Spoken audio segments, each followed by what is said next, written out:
호르무즈 해협을 둘러싼 긴장이 제2차 세계대전 이후 유례없는 수준의 해군 대치 상황으로 치닫고 있습니다.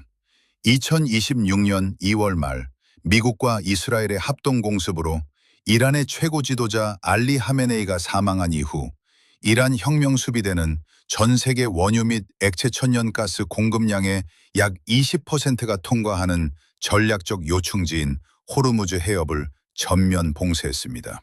혁명수비대는 해상 기뢰를 매설하고 고속정을 배치하며 상선에 경고 사격을 가하는 등 이 해협을 전쟁 지역으로 선포했습니다. 이는 서방의 경제적 숨통을 조여 이란에 유리한 휴전 조건을 이끌어내려는 40년 수건의 전략적 카드로 분석되었습니다. 그러나 이란의 이러한 계산은 치명적인 결과를 초래하고 있습니다. 지난 4월 13일 도널드 트럼프 미국 대통령의 지시와 브래드 쿠퍼 중구사령관의 지휘 아래 미국은 이란 전역에 대한 대대적인 해상 봉쇄에 착수했습니다. 이란이 세계 물류의 문을 닫으려 하자 미국은 역으로 이란의 경제를 완전히 고립시키는 맞대응 봉쇄를 단행한 것입니다. 현재 미 해군은 3척의 항공모함과 버지니아급 핵추진 공격 잠수함, 소해 구축함 등을 집결시켜 호르무즈 해협과 이란 해안선 전체를 장악했습니다. 이로 인해 이란은 매일 약 4억 3,500만 달러에 달하는 천문학적인 경제적 손실을 입고 있는 것으로 추산됩니다. 전쟁 전 한 달 평균 3,000척에 달하던 해협 통과 선박수는 지난 3월 기준 154척으로 급감했으며 이는 평소 대비 5% 수준에 불과합니다. 국제 유가가 배럴당 100달러를 돌파하는 등 세계 경제가 충격을 받았음에도 불구하고 미국의 해상 우위와 강력한 봉쇄 정책은 오히려 이란 정권 내부를 붕괴 위기로 몰아넣고 있습니다. 특히 이란 혁명수비대가 직접 매설한 기뢰의 위치를 분실해 해협을 열고 싶어도 열지 못하는 통제불능 상태에 빠졌다는 정보 당국의 보고는 이란의 군사적 역량에 대한 심각한 의문을 제기하고 있습니다. 이란 정권 내부의 심각한 균열과 권력구조의 와해 현상이 실시간으로 포착되고 있습니다. 지난 4월 17일 아바스 아라그치 이란 외무장관은 레바논 전선과 연계된 휴전 기간 동안 호르무즈 해협을 모든 상업적 선박에 전면 개방하겠다고 발표했습니다. 이 발표 직후 국제 유가는 11% 급락하며 시장의 안정을 찾는 듯 보였으나 불과 몇 시간 만에 이란 혁명수비대는 국제 해상 무선 채널 16번을 통해 이를 정면으로 뒤집었습니다. 혁명수비대 측은 외무부의 발표를 무시하고 최고 지도자의 명령 없이는 해협 개방이 불가능하며 봉쇄를 유지하겠다는 성명을 방송했습니다. 이는 민간 정부의 외교적 결정을 군부 세력이 공표된 주파수상에서 즉각 무력화한 사건으로 이란 내 실질적인 통제권이 누구에게 있는지를 극명하게 보여주었습니다. 내부 정보에 따르면 지난 2월 알리 하메네이 사망 이후 계승한 모시타바 하메네이는 보안상의 이유로 외부와 격리된 상태이며 현재 혁명수비대 고위 지휘관들만이 그와 직접 소통하고 있는 것으로 알려졌습니다.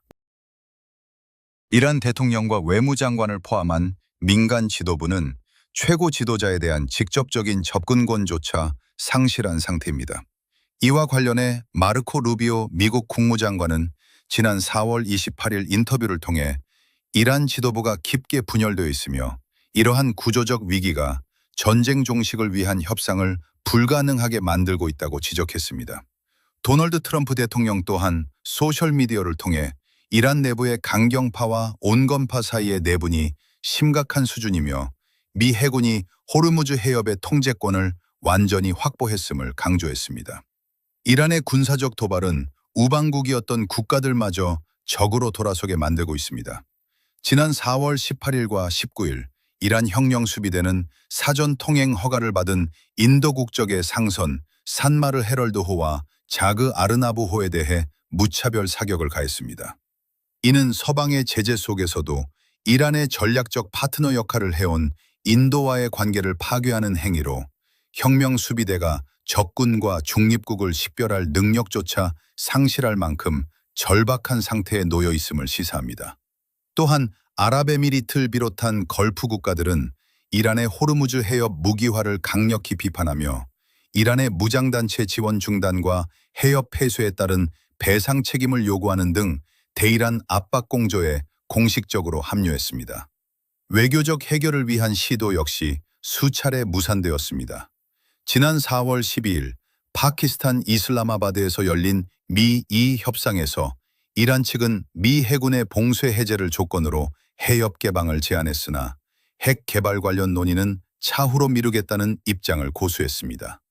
이에 대해 미국 측은 핵 문제 해결 없는 봉쇄 완화는 수용할 수 없다는 입장을 명확히 하며 하루 만에 협상 결렬을 선언했습니다. 이란은 호르무즈 해협을 협상의 지렛대로 활용하려 했으나 오히려 자국의 경제적 파멸을 가속화하는 올가미가 된 격입니다. 현재 이란의 탄도미사일 비축량과 발사 시스템의 약 절반가량이 여전히 유지되고 있는 것으로 파악되지만 미 중부사령부는 휴전이 완전히 무너질 경우에 대비해 이란의 남은 군사자산을 정밀 타격하기 위한 작전 계획을 지속적으로 갱신하고 있습니다. 이란의 최후보루였던 대외 경제관계와 전략적 동맹관계 또한 회복 불가능한 수준으로 붕괴하고 있습니다. 특히 이란 경제의 생명줄이었던 중국과의 에너지 거래가 사실상 중단된 점이 결정적입니다. 분쟁 이전 이란은 중국에 하루 약 140만 배럴의 원유를 시중가보다 배럴당 8달러에서 10달러 저렴하게 수출하며 제재 속에서도 버텨왔으나 미국의 해상 봉쇄 이후 이 경로가 완전히 차단되었습니다. 2026년 3월 초 이란은 중국 선박에 한해 호르무즈 해협 통행을 허용하는 특혜를 제공하며 베이징과의 관계를 유지하려 시도했으나 중국은 오히려 이란 내 자국민에 대한 전면적인 철수 작전을 전개했습니다. 이는 중국이 이란 정권의 치안 유지 능력과 향후 안보 상황을 극히 부정적으로 전망하고 있음을 공식화한 조치로 풀이됩니다. 현재 중국은 이란산 원유 대신 아랍에미리트, UAE 등 제재 위험이 없는 대체 공급원으로 에너지 수입 경로를 완전히 재편했습니다.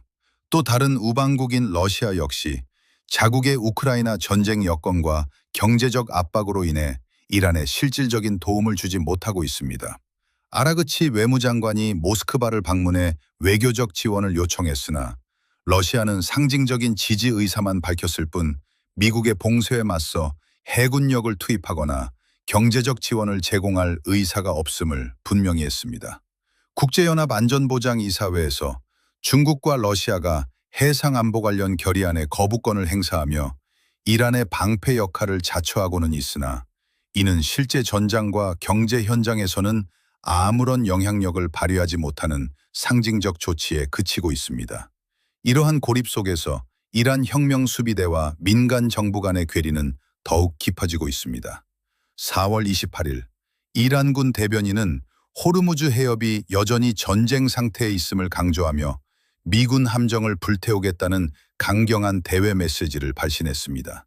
그러나 이와 대조적으로 도널드 트럼프 대통령은 4월 29일 이란 측이 비밀리에 정권 붕괴 위기를 알리며 지도부 체제 정비를 위해 호르무즈 해협의 긴급 개방을 요청해왔다고 폭로했습니다.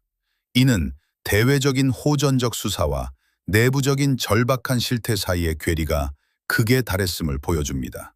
현재 이란은 핵 프로그램을 해체하고 미국의 조건을 수용할 것인지 아니면 이미 60% 이상 파괴된 해군력과 약화된 탄도미사일 전력을 동원해 무모한 군사적 에스컬레이션을 선택할 것인지의 기로에 서 있습니다. 2026년 4월 30일 현재 호르무즈 해협의 통동량은 평소의 5% 수준을 유지하고 있으며 세계 경제는 점진적으로 이란이 배제된 새로운 에너지 수급 구조에 적응하고 있습니다. 이란이 47년간 구축해온 호르무즈 봉쇄라는 전략적 억제력은 미국의 압도적인 해군력과 경제 봉쇄에 의해 그 효과가 상실되었으며 이는 중동의 지정학적 질서가 근본적으로 변화하고 있음을 시사합니다. 이란 정권이 내부 내분과 경제적 질식 상태를 극복하지 못할 경우 조직적인 통제력을 완전히 상실하는 구조적 붕괴 단계에 진입할 것이라는 관측이 지배적입니다. 이 사건에 대한 실시간 업데이트와 심층 분석을 계속 받아보시려면 구독과 알림 설정을 부탁드립니다.